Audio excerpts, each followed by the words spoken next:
안녕하세요. 주식투자레터 이영락입니다. 금일 국내 시장은 오전장만 하더라도 굉장히 힘들었었거든요. 근데 오후장 되면서 이 중화권 시장의 반등 나오기 시작하고 반도체 관련된 기업들에 대한 오면서 시장이 반등을 하는 그런 모습이었는데요. 정말 짜증나는 오전이었거든요. 근데 기술적으로는 일단은 방지턱 안으로 들어왔기 때문에 기술적으로는 반등이 나올 수 있는 구간이고요. 또 하나 이제 대만 각권부터 시작해가지고 아시아 증시가 전방위적으로 좋아지는 흐름을 좀 보여줬어요. 대만 각권도 반등이 나왔고 상해가 오늘 상승폭이 좀 있었습니다. 그리고 항생 마이너스 2%까지 떨어져 시작하다가 빠르게 되돌리는 그런 흐름을 보여주는데요. 중국 내에서 확진자 수가 베이징 같은 경우에는 90%를 넘었다. 집단 면역으로 가고 있다.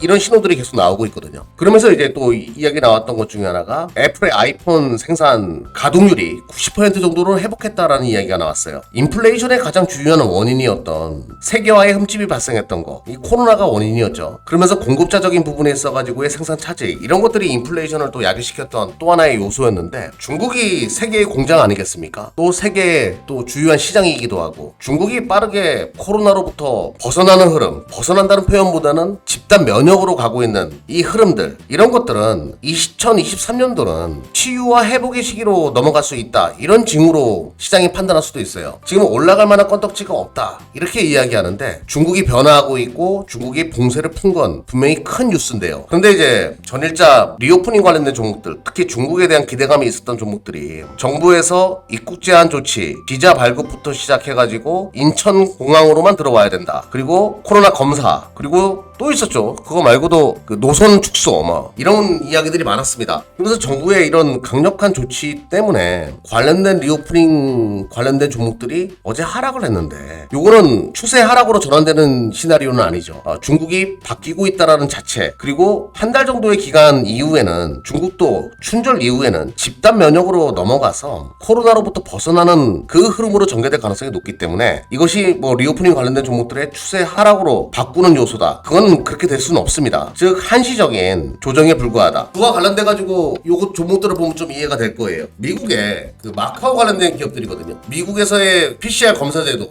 코로나 검사제도 관련된 이야기가 나오면서 하락을 했지만 빠르게 회복하는 그런 흐름들을 보여줬어요. 라스베가스 샌즈, 그리고 윈 리조츠, 미국 내에서의 입국 제한 조치, 이런 우려감으로 떨어지긴 했지만 빠르게 회복되는 그런 흐름들을 보여줬기 때문에 국내 리오프닝 관련된 종목들도 어쩔 수 없이 감염이 확대되는 것을 방지해야 되는 거니까 한시적인 조치에 불과할 것이다라고 시장은 판단하고 있는 것으로 파악이 되고요. 리오프닝 관련된 종목들 일시적으로 밀렸다라고 하더라도 빠르게 회복하는 그 흐름 계속 전개될 가능성이 높다. 그리고 중국의 소비재 쪽 관련돼 가지고는 계속 볼 필요가 있어요. 지금 경기 침체에 대한 우려감을 우리가 다 갖고 있는데 중국의 보복적 소비는 당연히 진행될 수밖에 없다. 그래서 일부 IT 관련된 종목들도 오늘 반등이 나오는 그런 흐름이었거든요. 중국에서의 스마트폰 소비가 증가할 수 있다, 이런 분석들이 있었겠죠. 아무튼 2023년도는 중국이 세계의 소비를 어느 정도는 살려주는 그런 흐름으로 전개될 가능성이 높다. 독일에서도 중국 입국자에 대한 제한 조치 관련돼 가지고 그건 아니지 않냐라는 이야기들이 조금씩 나오고 있는 것으로 보이거든요. 아무튼 어차피 중국은 1월 말 정도가 되게 되면 코로나 감염 정점을 지날 가능성이 높기 때문에 그쪽 관련된 종목, 중국 소비재 쪽은 계속 볼 필요가 있다는 것을 강조드리면서 오늘 방송 마무리 짓도록 하겠습니다.